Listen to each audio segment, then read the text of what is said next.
여러분 안녕하십니까? 다양한 뉴스가 가득한 방송 아주TV 뉴스룸 김혜립입니다. 6월 20일 목요일 뉴스 시작합니다. 윤석열 대통령이 3조 4천억 원 규모의 영일만 횡단고속도로 건설을 빠르게 추진하고 경주에 3천억 원 규모의 소형 모듈 원자로 국가산업단지 조성을 지원하겠다고 말했습니다. 국민의힘 차기 당권 경쟁이 일단 한동훈, 나경원, 원희룡, 윤상현 4인 각축 구도를 보이고 있습니다. 결선 투표가 주목됩니다. 더불어민주당은 정부가 전일 발표한 저출생 대책에 대해 대부분 과거에 내놓은 대책들을 재탕, 삼탕한 것일 뿐이라며 평가절하했습니다. 진단부터 얼치기라며 질타했습니다.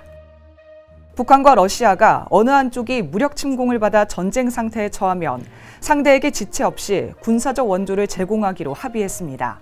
총 23조로 이뤄진 조약 전문을 공개했습니다. 소프트뱅크는 라인 야후 문제에 대해 네이버와 협의 중이지만 아직 합의에 이르지 못했다고 밝혔습니다.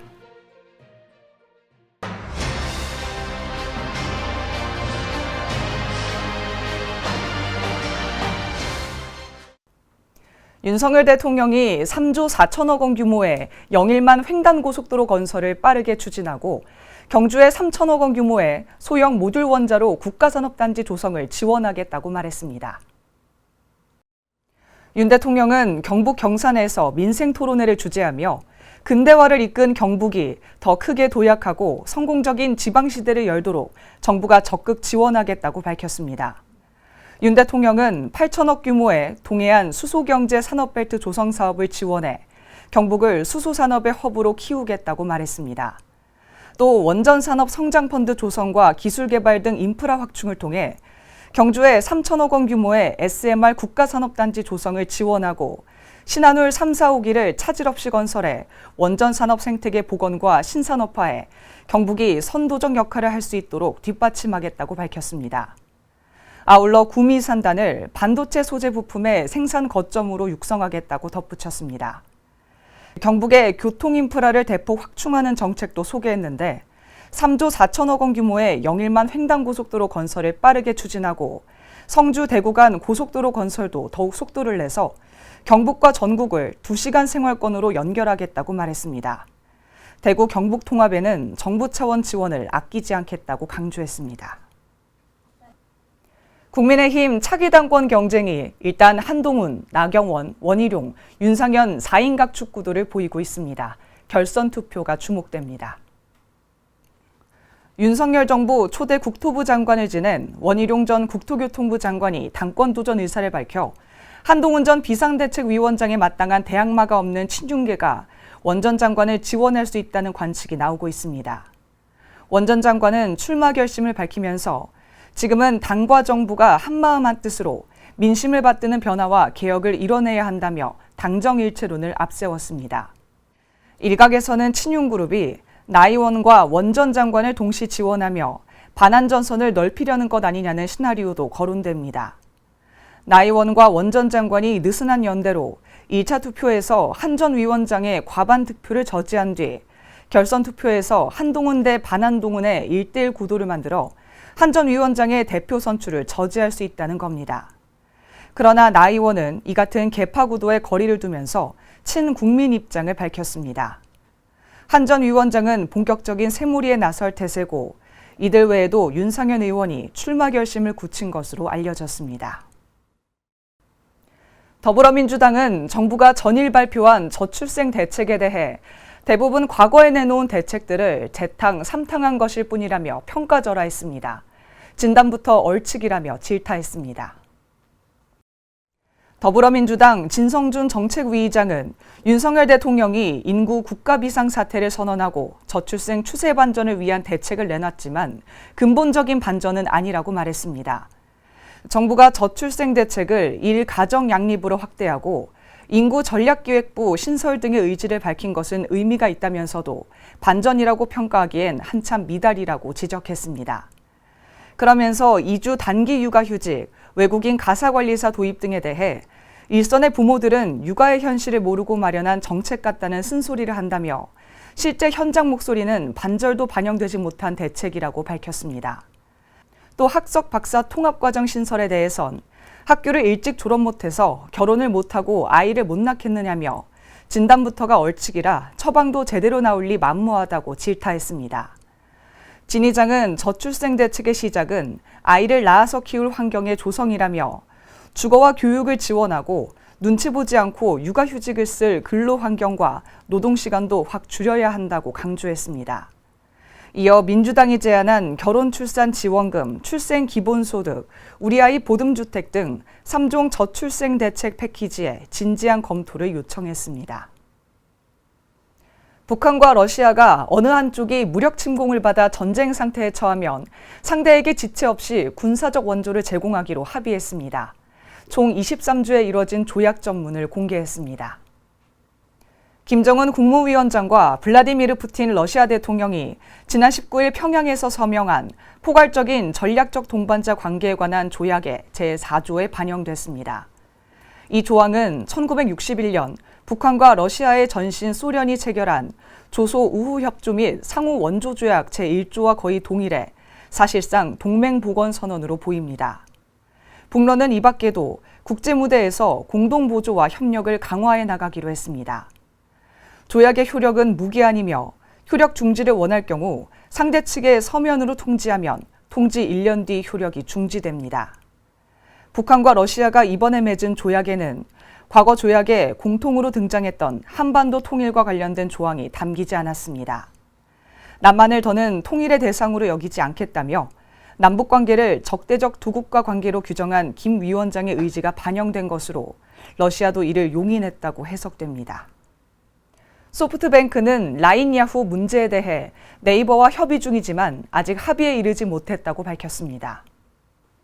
미야카와 주니치 소프트뱅크 CEO는 주주총회에서 라인 야후 미래를 생각해 가능한 것을 하고 싶지만 네이버가 있기 때문에 합의 시기는 불명확하다고 말했습니다. 소프트뱅크와 네이버는 라인 야후 모회사인 A홀딩스 지분을 각각 50%씩 보유하고 있습니다. 앞서 이대자와 다케시 라인 야후 CEO도 네이버와 자본관계 재검토 문제에 대해 결정된 게 없다고 했습니다. 라인 야후는 지난해 개인정보 51만여 건이 유출됐을 가능성이 있다고 발표했는데 당시 네이버 클라우드와 함께 업무를 위탁하고 있는 회사 직원이 사이버 공격을 받았고 이를 계기로 네이버와 일부 시스템을 공유하는 라인 야후에도 피해가 발생한 것으로 보인다고 설명했습니다. 일본 총무성은 지난 3, 4월 라인 야후에 사이버 보안 강화를 요구하는 2차례 행정지도를 실시하며 내달 1일까지 대응책을 요구했습니다. 특히 행정지도 내용에 자본관계 재검토 요구가 포함돼 일본이 네이버로부터 라인 야후 경영권을 빼앗으려는 것이 아니냐는 논란이 한국에서 제기됐습니다. 올여름 최대 전력 수요는 92.3기가와트로 8월 2주차 평일에 발생할 것으로 예상됩니다. 산업통상자원부는 이번 여름은 평년보다 높은 기온과 많은 강수량이 예상된다고 밝혔습니다. 전기는 수요와 공급이 일치해야 대정전이 발생하지 않기 때문에 전력당국은 전력 수요가 증가하는 매년 여름철을 앞두고 미리 예상 최대 전력 수요를 예측해 올여름 최대 104.2기가와트의 공급 능력을 확보한 상태입니다. 지난 4월 상업운전을 시작한 신한울 2호기를 비롯해 총 21기의 원전을 가동할 계획이고 태양광 발전 설비도 지난해보다 2.7기가와트 늘어 전력 수급에 기여할 것으로 보입니다. 공급 능력을 확보했더라도 발전기 고장, 이른 폭염에 따른 전력 수요 증가 등의 변수가 있는데 전력당국은 이를 대비해 새로 건설한 발전기를 시운전 방식으로 투입하는 등 다양한 수급관리 대책을 준비했다고 밝혔습니다.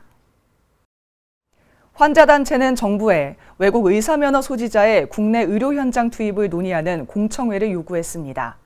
정부는 당장 시행할 계획은 없고 상황을 주시하겠다고 밝혔습니다. 지난달 복지부는 보건의료 위기경보가 심각 단계에 오르면 외국 의사면허 소지자도 국내에서 의료행위를 할 수 있도록 하는 의료법 시행규칙 개정안을 입법 예고한 바 있는데 개정안이 공개되자 의사들은 거세게 반발했습니다. 환자단체는 의료 공백을 막기 위해 외국 의사들의 진료 허용이 필요해 공청회 개회가 필요하다고 주장했습니다. 김국일 복지부 보건의료정책관은 외국 의사를 아주 심각한 단계에서 예외적으로 활용할 수 있는 방안을 논의 중이지만 공청회 검토는 하지 않고 있고 진료 상황 공백을 주시하겠다고 말했습니다. 연중 최대 성수기로 꼽히는 올여름 극장가에서 흥행 경쟁을 벌일 한국 영화들의 라인업이 윤곽을 드러내고 있습니다. 주요 배급사의 이른바 텐트폴 대작 혈투 대신 상대적으로 규모가 작은 영화들이 경쟁하는 양상입니다. 영화계에 따르면 예년과는 확연히 대조되는 라인업으로 올여름 성수기 개봉을 앞둔 영화로는 핸섬 가이즈, 탈주 등 제작비 100억 원을 못 미치는 영화가 다수입니다. 지난해 여름 성수기를 노리고 개봉한 대작 가운데 밀수를 제외한 비공식 작전, 더문, 콘크리트 유토피아 등의 참패가 올여름 극장가에 영향을 미쳤고 여름엔 텐트폴이라는 흥행 공식도 깨졌다는 분위기입니다. 개봉을 앞둔 영화들은 각자 개성이 뚜렷한데 하이제킹, 탈주, 핸섬 가이즈 등 남성 투톱 주연이 대부분이고 눈에 띄게 여성 배우가 주인공인 빅토리는 그룹 걸스데이 출신 해리가 주연을 맡았습니다. 또 올여름 개봉 예정인 할리우드 블록버스터로는 데드풀과 에일리언 시리즈 신작이 있습니다. 이어서 날씨 전해드리겠습니다. 6월부터 기록적인 폭염이 나타나고 있습니다. 어제 서울엔 첫 폭염주의보도 발령됐습니다. 제주에서는 올해 첫 장맛비가 내렸는데 주말에는 남부지방도 장마가 시작될 전망입니다. 6월인데 날씨가 한여름 못지않게 뜨겁습니다. 어제 서울의 기온이 35.8도까지 올라 6월 중순으로는 75년 만에 가장 더웠습니다. 광주와 경주는 37도를 넘으면서 6월 관측 사상 최고 기온을 경신했습니다. 오늘도 중부지방은 어제 못지않게 뜨거웠습니다. 전국 곳곳에 폭염특보가 발효됐고 오늘 서울의 낮 기온이 35도, 경기 고양 등 일부 내륙은 36도 안팎까지 올랐습니다. 남부는 비 소식이 있고 구름도 다소 껴서 어제보다 기온이 덜 올랐지만 습도가 높아 체감하는 더위는 여전했습니다. 제주에서는 올해 첫 장맛비가 시작했습니다. 제주 곳곳에 호우특보가 발령됐고 시간당 5에서 10mm의 장대비가 내렸습니다. 내일까지 제주에 최대 150mm, 산간에는 200mm의 많은 비가 쏟아지는 만큼 피해가 없도록 주의하셔야겠습니다. 남해안에도 최대 20mm, 전남과 경남에도 5mm 안팎의 비가 예상됩니다. 주말에는 장마구름이 한반도 쪽으로 더 북상해서 내륙 곳곳에 비가 내리겠습니다. 주말부터는 남부지방도 장마가 시작될 것으로 전망됩니다. 오늘 준비된 뉴스는 여기까지입니다. 목요일 아주TV 뉴스를 마칩니다. 저희는 내일 저녁 6시에 다시 찾아뵙겠습니다. 시청해주신 여러분 고맙습니다.